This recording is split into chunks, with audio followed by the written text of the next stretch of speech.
So welcome to this third in a series of paired webinars in the series of No Silver Bullet webinars. And today I'm joined by Naomi Stanford.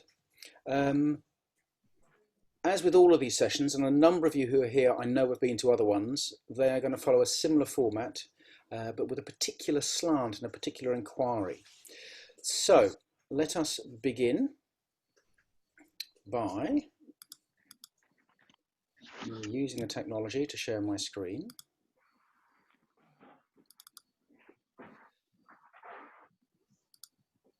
And do a wee bit of contracting before we introduce ourselves.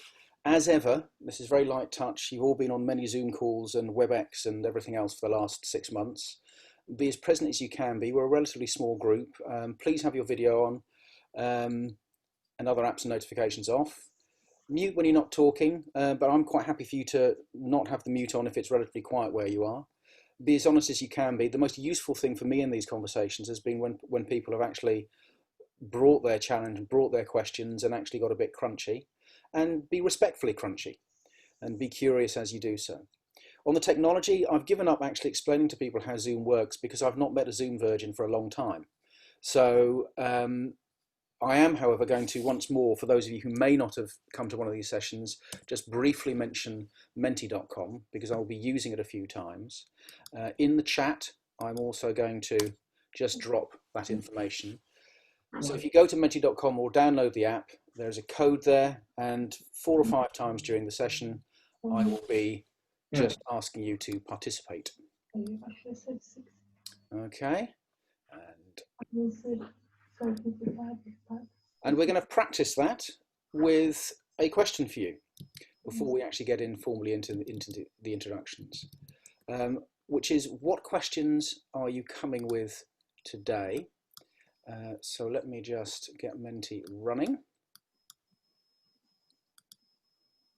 and we will be able to see that appear on the screen shortly.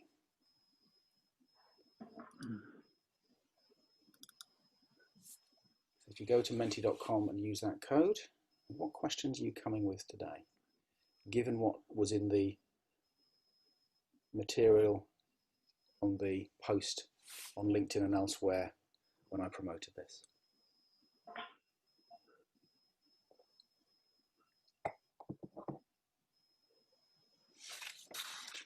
And a reminder, the territory we're in today is what happens when silver bullets meet theory and practice, and what are some of the implications for us as consultants and practitioners.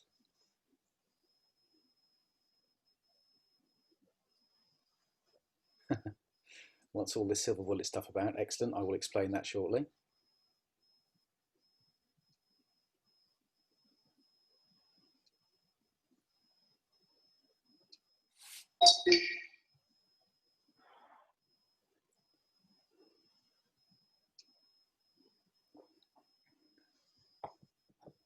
Any more questions coming, or is that the only one we've got? Ah, excellent. Oh, somebody's practicing drawing. That's interesting.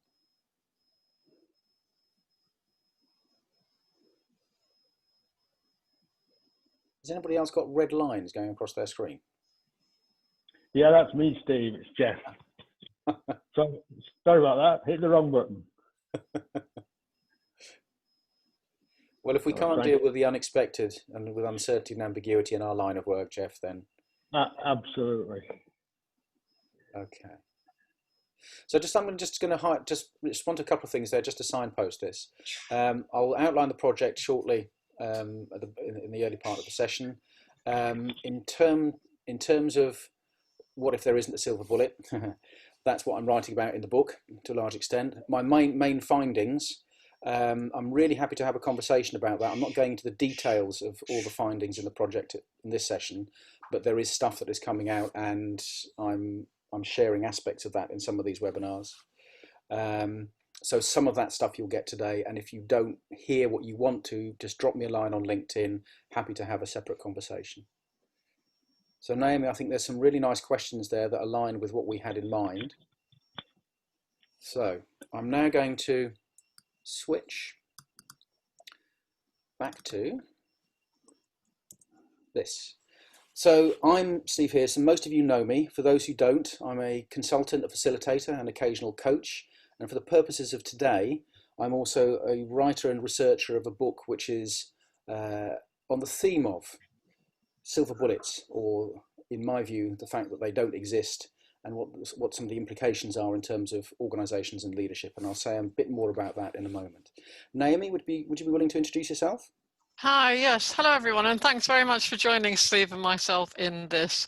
I'm Naomi Stanford. I write and blog and tweet about organisation design, and I'm also a practitioner. For the last 6 years, I've been working in the UK civil service, which, as many of you know, is a monumentally huge organisation with masses of complex systems and processes involved.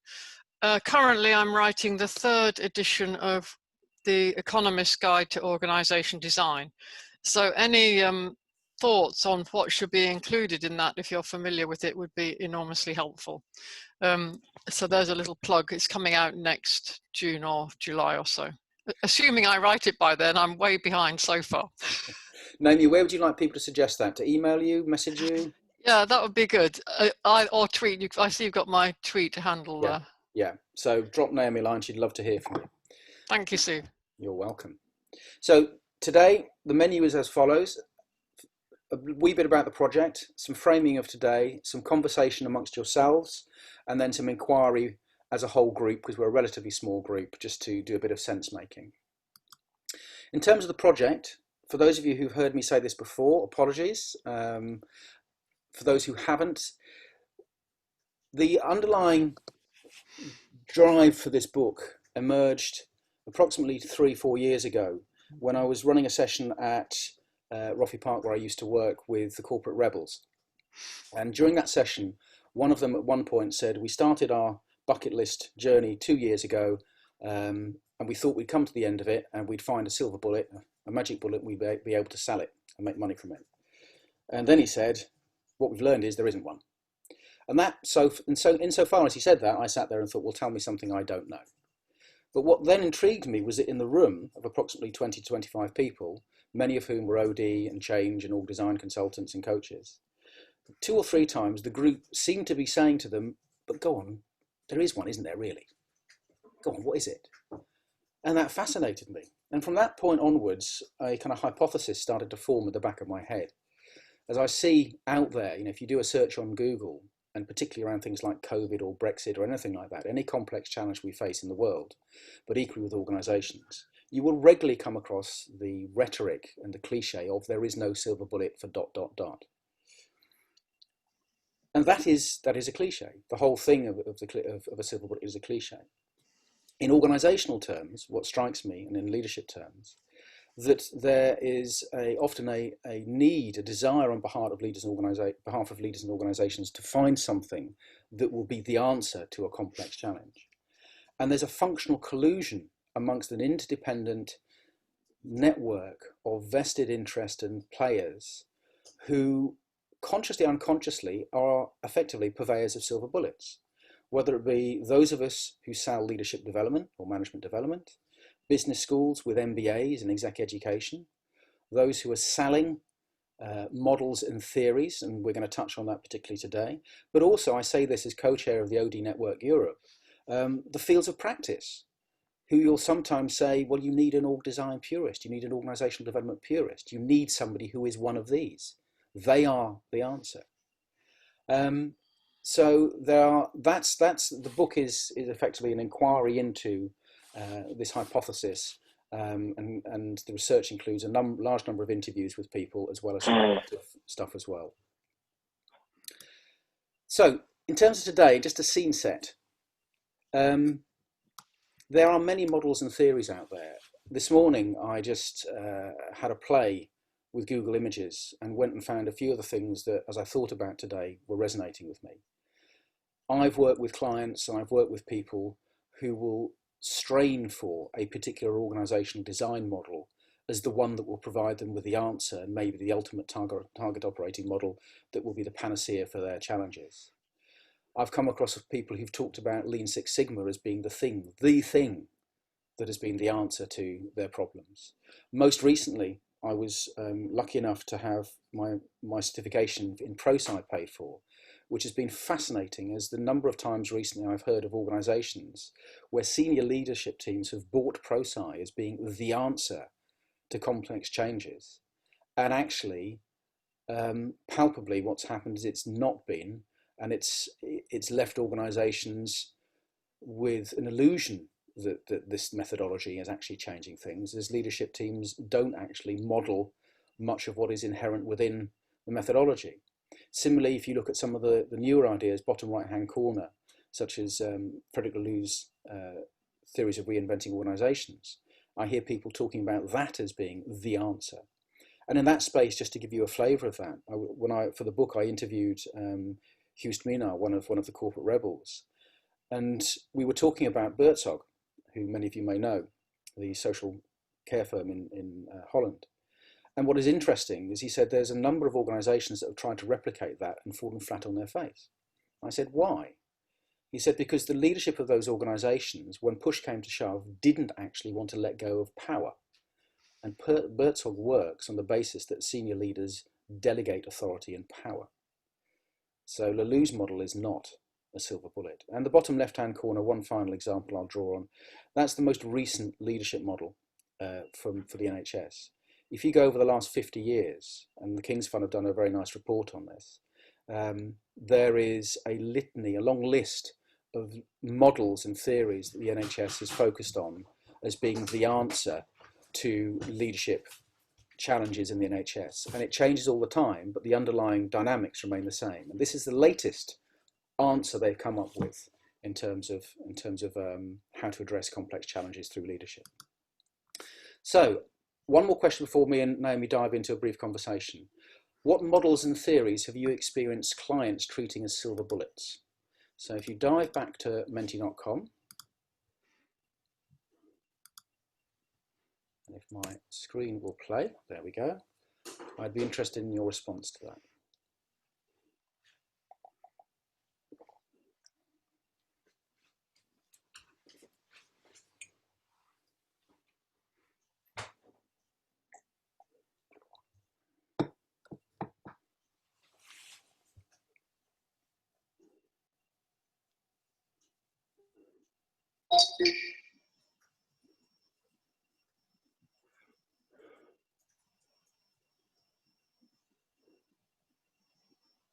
The Agile one is interesting, particularly if you read some of the recent stuff about Spotify and how they have been viewed as doing very radical stuff, but actually underneath the skin of it, it's very similar to matrix organizations.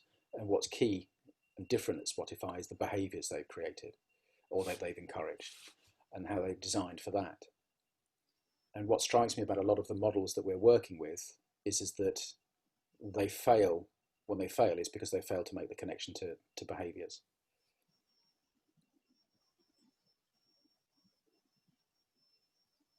Oh, what a lovely list. Thank you.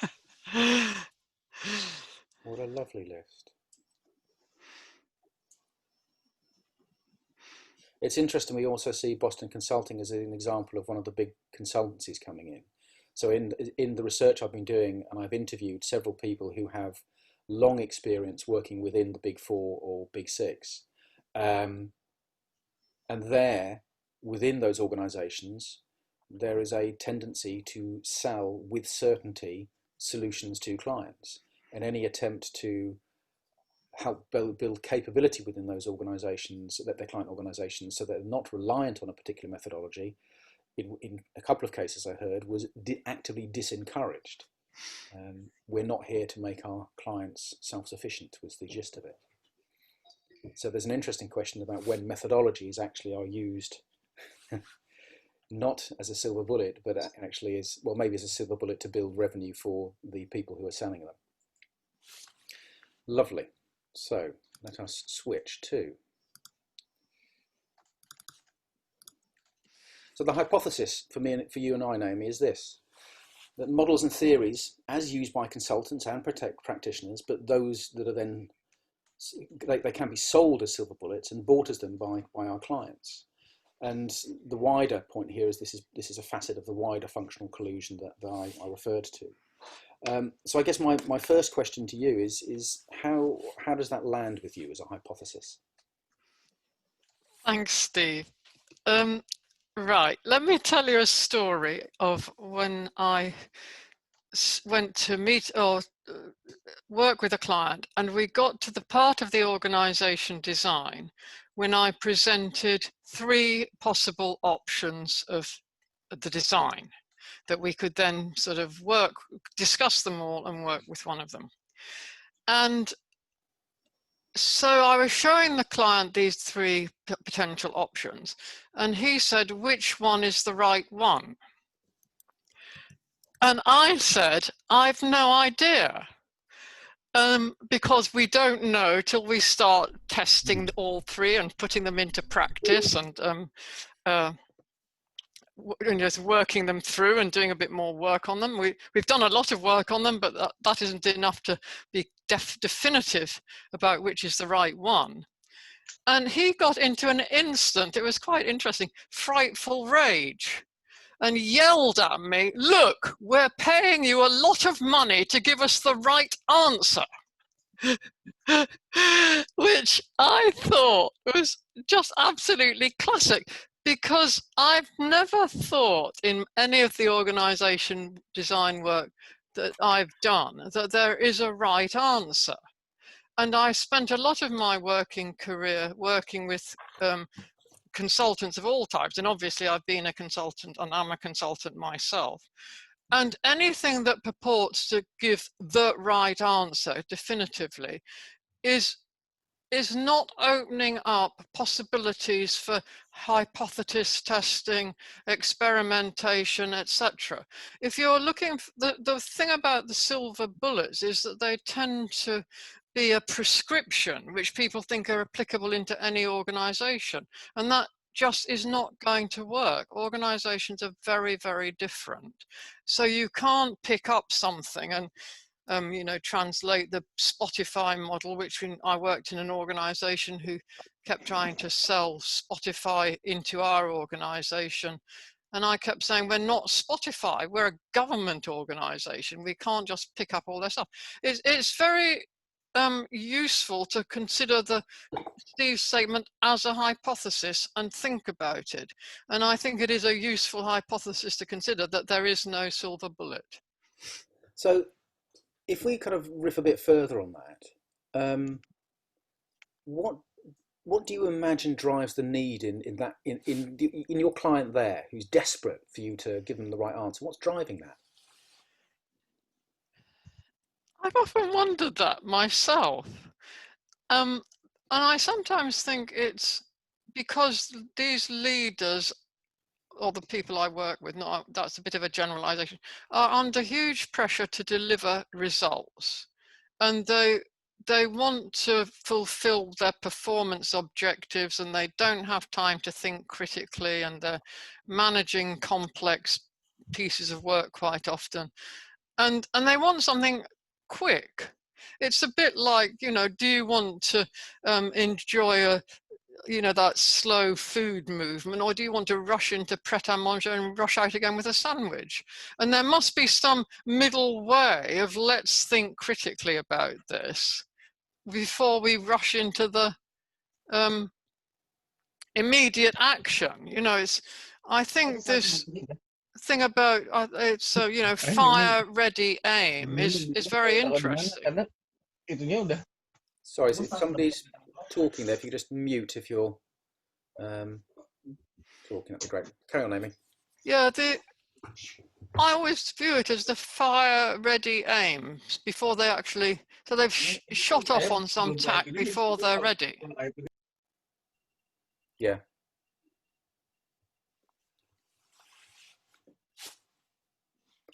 I lost the thread there. Yeah, so I've muted, I think, the person where the noise was coming from. So if I to help you with the next bit, so I'm going to throw you another question. Okay. How far is the projection of expertise useful? And when does it become an ethical consideration? Yeah, I think the projection of expertise is useful as a question, because when I teach organisation design, which I've done for years, and people come into the room very anxious about the sort of phrase organisation design, and they've got an idea in their mind of what it is, and then they're not very confident about it, and they think that you know, that they'll have to go back and do something about organization design, and they don't know what it is. But when I explained that most people have all the kind of skills that they need to deploy into organization design, and it's a question of organizing them sort of thoughtfully and thinking how they can apply them potentially in a new way, and can develop some things that they don't actually know. Like, a lot of people don't know, if they look at an organization chart, which is, by the way, I'm going to repeat this several times, an organization chart is not the design, it's a visual representation of some aspects of it. If they look at an organization chart, they don't necessarily understand that if you organize people in that chart-like way, so you've got, say, a command and control traditional hierarchical chart, or you organize them in a matrix structure, that the attributes of that form of organization are very, very different. So an attribute of a hierarchical organization chart commonly is a command and control, very slow decision making, communication chains tend to go up and down. You tend to build up silos because there is not enough lateral communication. So that's an attribute of that form of organizing people. Whereas a matrix structure or a network structure, when you look at it in that visual chart type representation, will give rise to different attributes. So when you get somebody handing you a napkin, and I've actually had this, I meant to keep the actual napkin with the organization chart on it, saying, make it look like this. You have to have a discussion of what are you trying to achieve. Because it's very easy to pick up a visual and sort of rub out the bits that you don't like and reorganize the visual, not understanding that that's going to have massive systemic implications. What I find interesting hearing you talk, I'm noticing the nods around people where you talked about the napkin, which was fascinating. And what I'm mulling on as I hear you talk is, what I feel in me is those moments when I have felt myself moving to try and meet the certainty that my client is desperate for me to give. And what I notice in my own practice at the moment is I'm really railing more and more against that.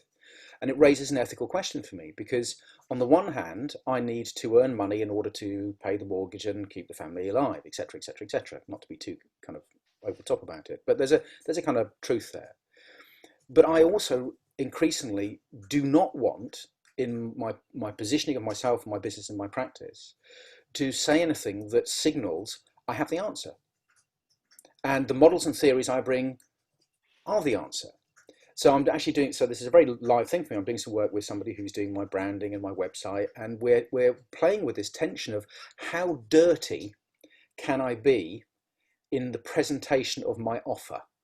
And I have this kind of wondering, particularly with independents actually, because I think it's more obvious with large consultancies, just how aware are we of our own ethics when it comes to the certainty we say that we can offer our clients?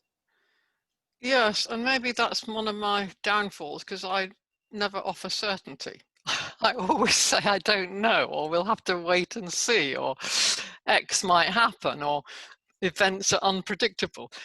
A useful aphorism that I bear in mind a lot is, all models are wrong, some models are useful. And that aphorism goes quite a long way in having the discussion, because you can actually present, and we've seen them already on screen, where you can actually present a range of models saying, all of these are potential ways of thinking about your organization.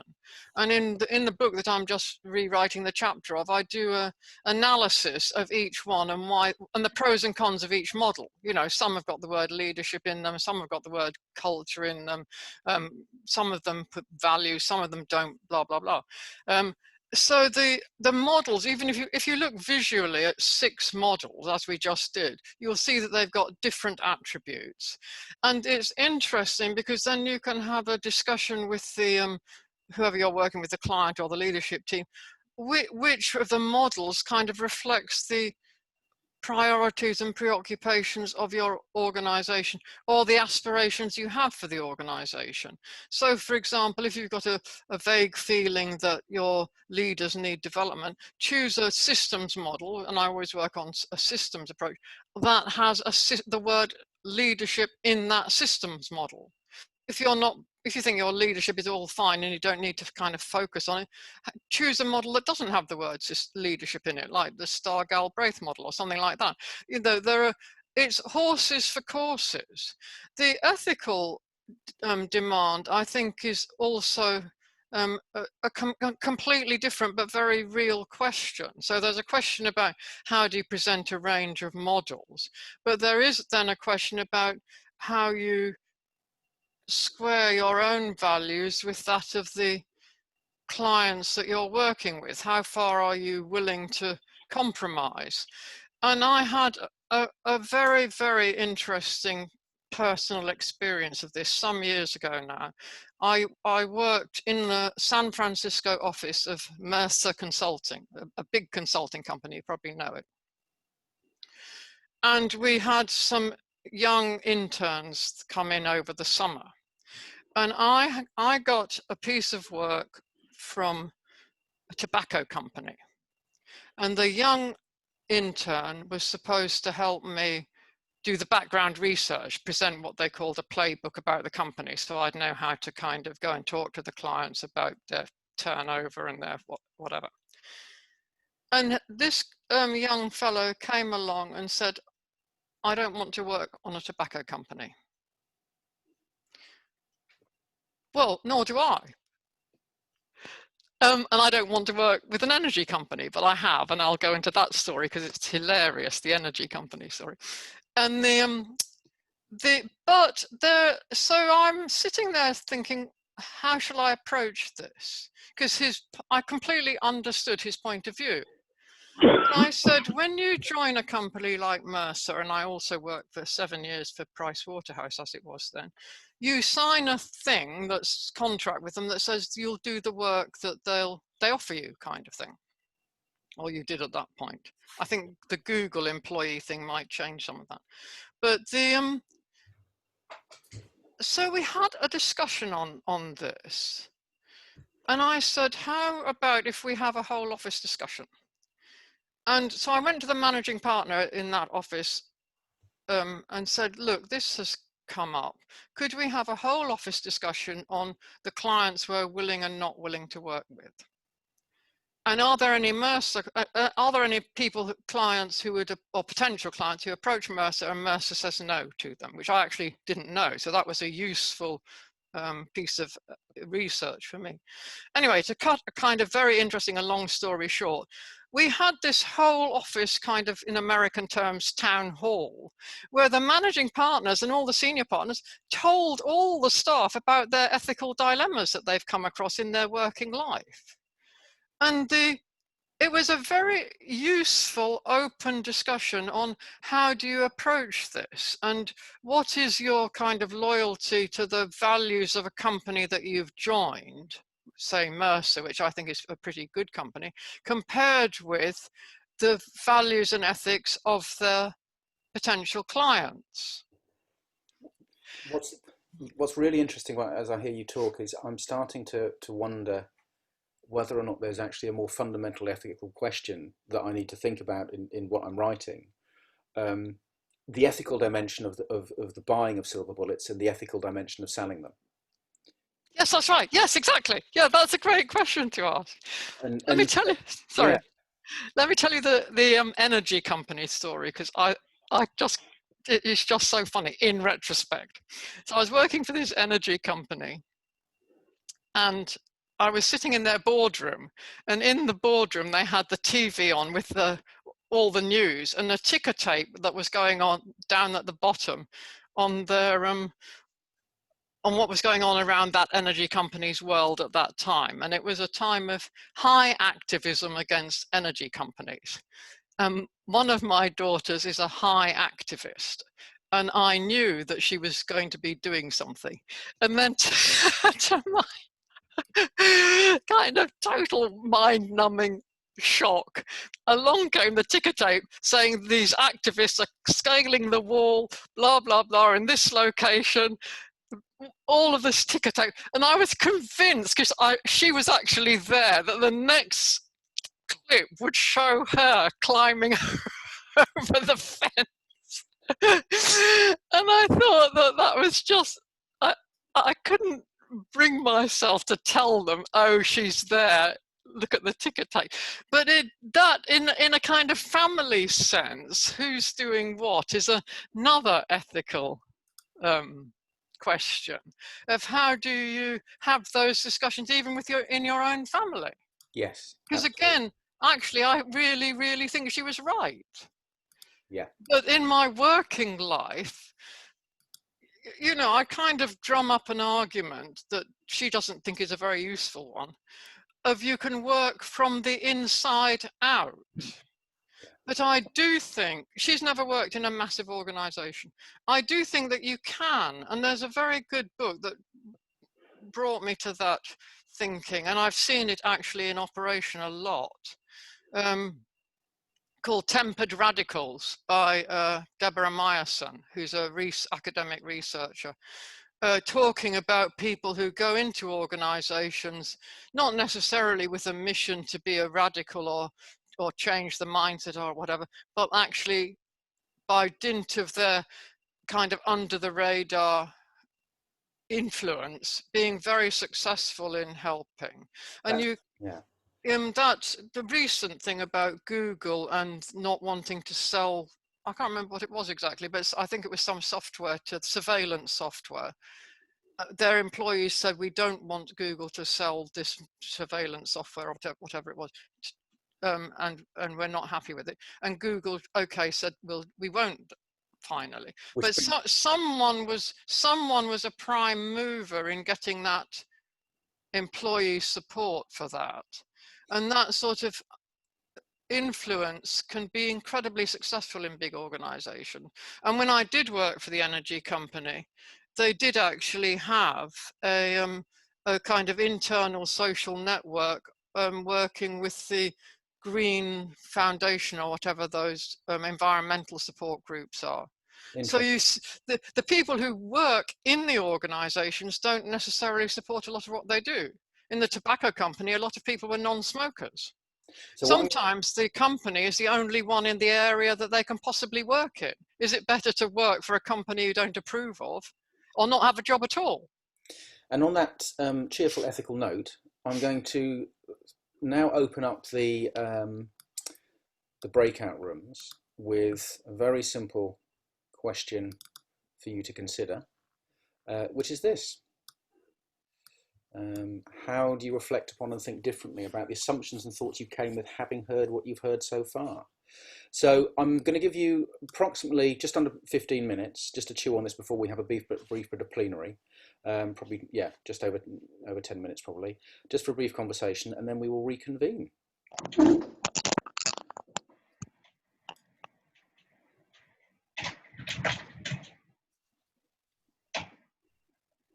Oh, that's an interesting one. The rush to action seen as a silver bullet. I had not thought of that. That is really interesting. And there's two of you who I know on this call today who I've worked with extensively, and I know your organisation as well, where that feels quite familiar.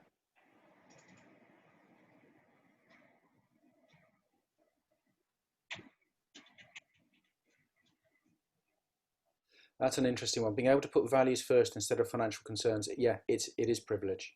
I agree. I agree. So as these come in, feel free to add to them, and let's just hold this as a brief moment for anything that you want to either ask me or Naomi or each other, or make a more explicit reflection on the basis of whatever has emerged from our conversations today. Maybe, Steve, I could just pick up on what Stuart has said. Sure. He says in the chat box, I sometimes feel the other way around. As a consultant, I'm taking all this money, so my work has to have results, was what Stuart pointed out, which is possibly true. But if you look at it from a different angle, all work has results. It's not necessarily the results you either intended or anticipated. So one of the things that I've learned to look at is what are the results that we might be seeing, looking at the patterns of anything that's emerging that could be seen as a result, but not necessarily the intended result, either positive or negative. Sorry? Yeah. No, Steve Hearsum one way down. So that's a useful question of what do we mean by results? Yeah. Other thoughts? Yeah, I think I'll just follow up on that. That's useful, because it's also what do we mean by results, and defined by whom? Yes. So defined by the client, defined by the stakeholders. My comment, I think yours was sort of an intellectual reflection. My comment was more from this is sometimes how I feel. I know it's not true, but this is how it feels. Right. And and I think that's important as well. It's the emotional that gets stirred up in us when we're in a place of dilemma, or we're being asked to do something we don't have faith in. That's all mixed up. That came up in our trio conversation as well that I was in. Yes, and that's another interesting point. There's a book coming out shortly at the end of October called Enterprise Design Patterns by Milan Gunther and Wolfgang. I've forgotten Wolfgang's surname. But one of the patterns, it's about emerging patterns or patterns that are very common in organization design work. But one of the patterns, Stuart, is leave, which is addressed to the consultant. How do you leave an assignment that you're not comfortable with? And that's one of the, I'm doing a conference presentation from, and that's one of the patterns I'm going to be picking up on, because that how do you, what do you do with that emotion if it's uncomfortable and someone's put anxiety provoking? What are your choices as a consultant? And sometimes if you're an internal consultant, they're much more limited than if you're an external consultant, where you have more choice about leaving. So that whole question that you're kind of mulling around about results and how you feel about it and how do you interact with that kind of situation, I think is a really interesting one to explore. I think the internal external one is a dynamic that is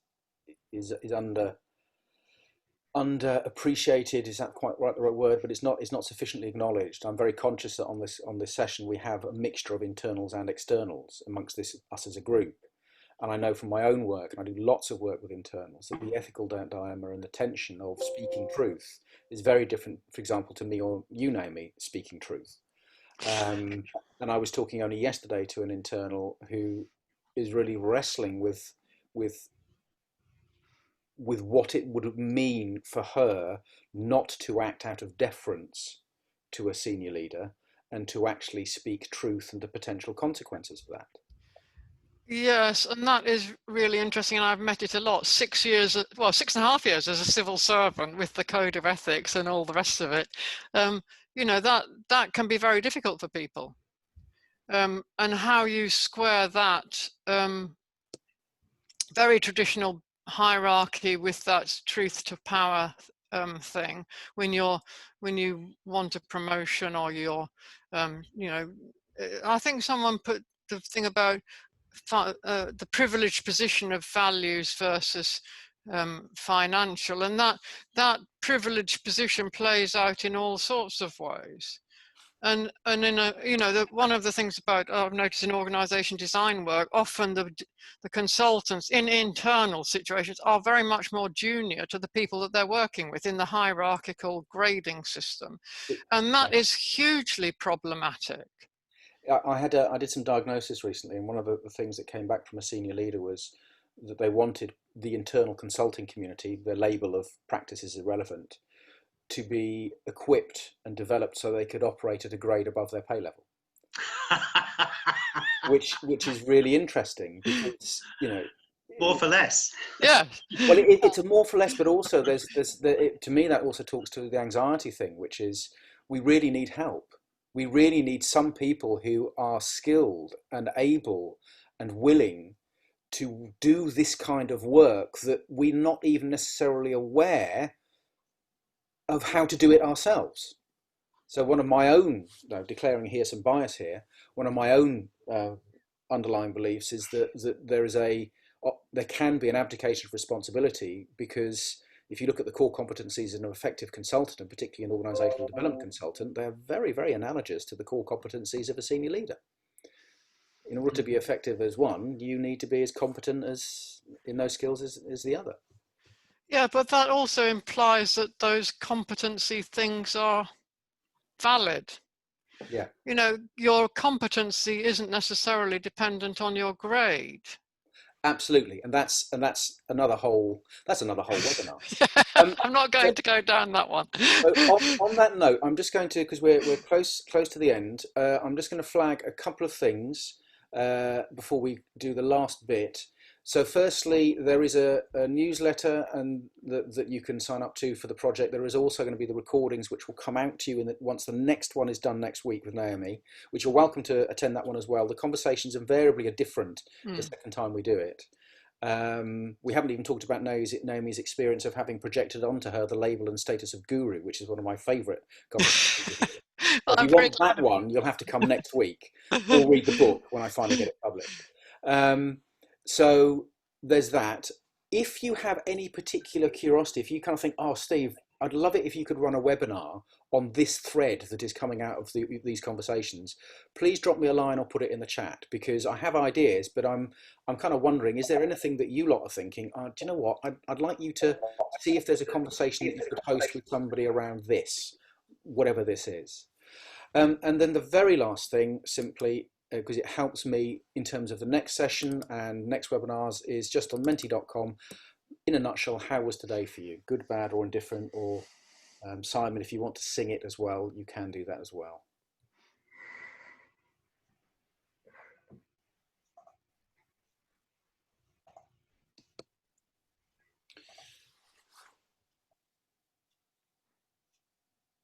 You may have noticed as you do this that me and Naomi have not come up with the answer.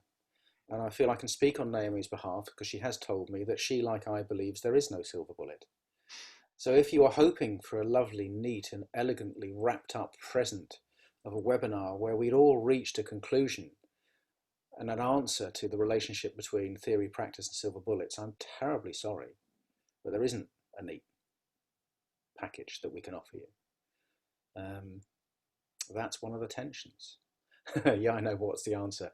Again. Well, I think one of the silver bullets is critical thinking, which is not a silver bullet, but it is useful to have that in your kind of deck of things. Think critically. If it helps, for those of you who are kind of thinking, God, but is there one? But the consistent thread that has come out through the interviews, when I've asked the question of people, in the absence of a silver bullet, what's the closest thing you're going to get? In various different forms, in different language, what has emerged is that the closest you'll get is inquiry, and creating a space for inquiry where anyone can ask any question. And out of that, there may be the possibility of some answer arising. But that is the closest. And that then raises a whole load of questions about how skilled you are in your organisation at creating sufficient psychological safety and genuine permission for anybody to ask anything. And on that cheerful note, I will say thank you very much to Naomi, and thank you all for your time and your willingness to play. I hope it was a reasonable use of your time. Stay safe and see you at the next No Silver Bullet event. Thanks very much, everybody. I really enjoyed that. Great discussion on the Mentimeter. Thanks a lot.